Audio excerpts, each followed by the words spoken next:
Bon, ben bienvenue à cet atelier de démystification des légumineuses, engrais verts, haricots, tout ça. Joe a commencé une petite introduction. En fait, moi, ça fait 2 ans que je me cherche des gens pour m'aider à comprendre comment être optimal parce que quand je suis arrivée ici, je voulais être autonome alimentaire. Et quand je vois tout le travail que ça l'implique, je me suis dit, mais voyons, c'est moi qui comprends pas comment je peux faire. Fait que là, j'ai rencontré Joe, il va tout m'expliquer, mais non. C'est ben oui, là, on a échangé, mais non, c'est pas plus facile. J'ai pas toutes les réponses non plus. Puis c'est pas comme, ah ben là, tu passes ça là-dedans, puis c'est fait, ça s'en va dans ta cuisine, là. Fait que depuis 2 ans qu'on cherche des gens pour nous aider à trouver des méthodes optimales. Puis, ben, on s'est rendu compte que peut-être on avait plus d'expérience. On a essayé bien des affaires.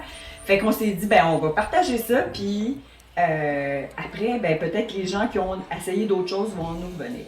Fait que c'est l'idée de cet atelier-là. Fait qu'on n'est pas agronome, on n'est pas biologiste, on n'est pas des experts. On est juste des passionnés tripeux qui veulent juste trouver des solutions. Qui ont fait des erreurs et qui veulent les partager. Fait que d'où la phrase, puisqu'on récolte qu'est-ce qu'on sème, ben plantons-nous. Donc c'est en essayant des affaires que dans le fond, on trouve des solutions.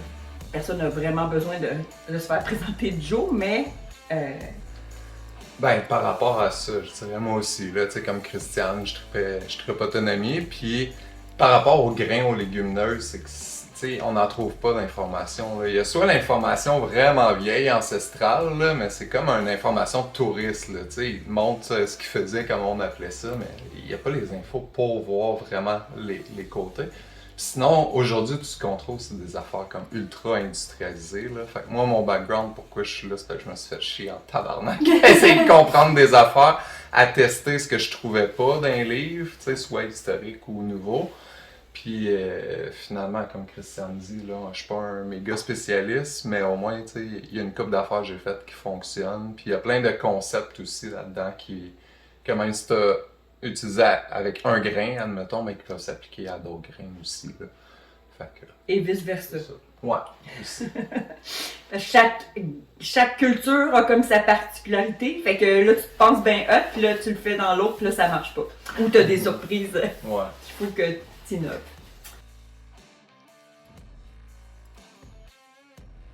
Pourquoi c'est important de diversifier nos cultures? Pourquoi on penche vers ça? Fait que oui, il y a l'autonomie alimentaire, mais aussi ça a d'autres utilités. On vous partage notre liste chouchou. Après ça, c'est à vous, mais on vous explique pourquoi nos chouchous. Après ça, on voit tout le cycle complet, mais c'est surtout le nettoyage qu'on s'attarde parce que c'est là que souvent le bas blesse. Fait que tantôt, ben, je vous emmène un shop vac, fait qu'on va nettoyer bien la place là.